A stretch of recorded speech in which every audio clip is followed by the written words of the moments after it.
So what's up mga kasabers? It's Thursday morning. So papunta tayo ngayon sa Liliw para magpasabay ng mga pianono at mga rolls sa Liliw Bake Shop. So kanina nag-chat na ako sa mga customers, mga regular customers. Shout out sa inyo. Salamat. Napaka-solid nyo. So nag-chat na ako sa kanila, nag-order na ako kanina. So yun ulit.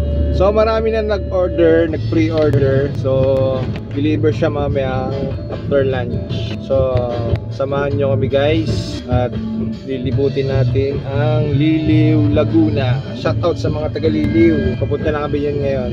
Marcos, Joshua. Dito na kami ngayon. So konting na lang. Siguro mga 18 kung susukatin yung mga 18 kilometers mula San Pablo hanggang Liliw, Laguna. So yung mga regular customers natin at saka yung mga customers na nag-order, pahintay-hintay lang mga orders. So in-order na po namin, inaayos na po namin yung order para po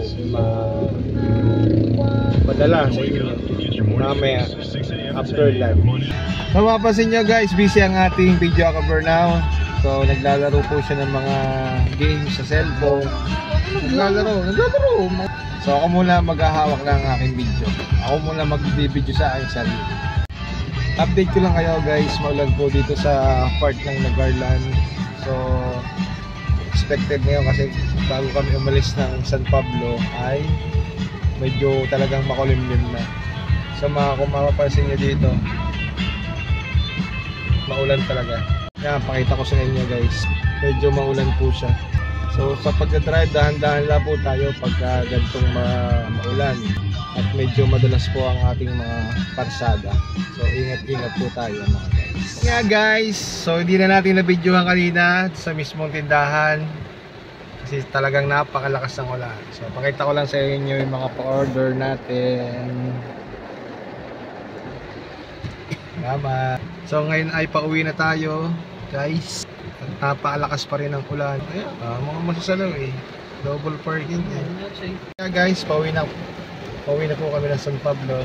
So yung mga may pa-order, mga order nyo, so i-deliver na po natin. So yun nga mga kasap, so hanggang dito na lamang po.